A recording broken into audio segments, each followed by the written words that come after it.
Kinumpirma ni Pangulong Bongbong Marcos at ang Philippine Embassy in Israel na isang Pinay ang nasawi sa Israel sa gitna ng pag-atake roon ng Iran. Yung kauna-unahang nasawi ay Pilipino, isang caregiver na nagngangalan na Mary Ann Velasquez de Vera.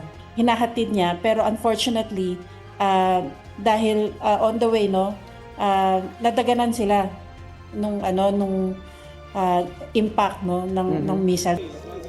Sabi ni Ambassador Aileen Mendiola sa panayam ng unang balita sa unang hirit, hindi pa maiuwi sa Pilipinas ang labi ni De Vera dahil sarado pa ang mga paliparan sa Israel maging sa mga karatig bansa.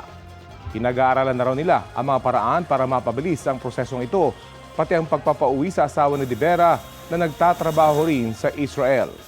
54 na Pinoy na rin daw ang humiling sa embahada na magpa-repatriate sila mula sa Israel, 22 OFW habang 32 ang turista.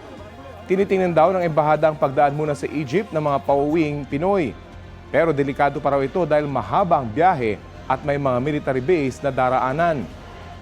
Sa panayam naman ng Super Radio DZBB kay Philippine Ambassador in Iran Roberto Manalo, may mahigit 800 Pinoy sa Iran pero nasa 50 lang daw sa kanila ang OFW. Sa mga OFW, mailan na rin daw na humiling na magpa-repatriate. Wala pa raw silang natatanggap na impormasyon kaugnay sa Pilipinong casualty ng tensyon doon. Patuloy daw na makikipag-ugnayan ng embahada sa mga Pinoy roon.